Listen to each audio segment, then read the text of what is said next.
the same time, right, they're moving into an environment and styles of development which are done by people who are like move fast and break things, who probably could have done well to be a little more risk adverse, right? Yeah. So getting those two things to meet in the middle, like, it is a huge cultural shift, right?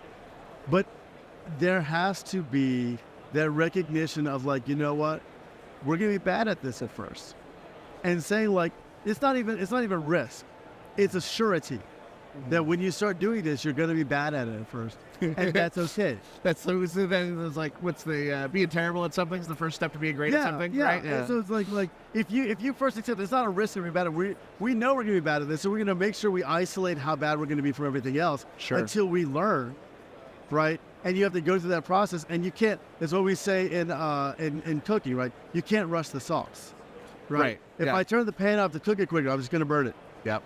Right? Yep. So you have to let it develop naturally and organically, invest in it, right? Let it gain speed, let it gain steam, let the people gain expertise and experience, right? And then they can start moving things. You can't say, we're going to do this digital transformation, we're going to be done in a year. No, you won't. I promise you. That sounds like a wonderful goal. It sounds like a terrible idea.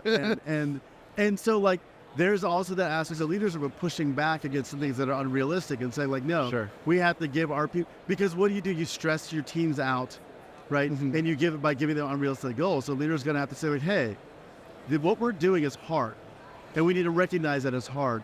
So we need to give ourselves enough time to be bad at it, until we get good at it. Right? And so those timelines and removing the pressure and the stress, giving them literally like a safe sandbox environment, not only like safe, like they're not going to damage anything, but also not going to damage themselves, or we're not going to damage the teams. Like we don't want to, pressure crushes, right? Yeah. It doesn't make diamonds, right? Not like that. Right. Those are very specific circumstances. Yeah. Yeah, no, I mean, that's a good point. I think is the psychological safety, I think, is what the term folks will be used to hearing, I think you're driving out there too. Of like being able to do something new and experiment and like get it wrong and be like, nope, that's not going to work for our organization. It turns out we have other needs in that way, right?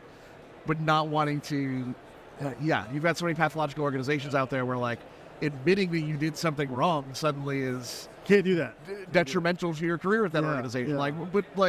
But then a person just learned a great lesson. Like, we learned a ton about what we're doing here by getting it wrong. Or when you have different levels of accountability, like you fire the engineer if they mess up, but the C-level exec just gets to lay 20,000 people off. Right. When the engineers both is the one who did all the work and learned all of the hard lessons, the CEO just got secondhand stories about. Oh no. So we're not naming names. You know who you are. Yeah. There was something I was going with that.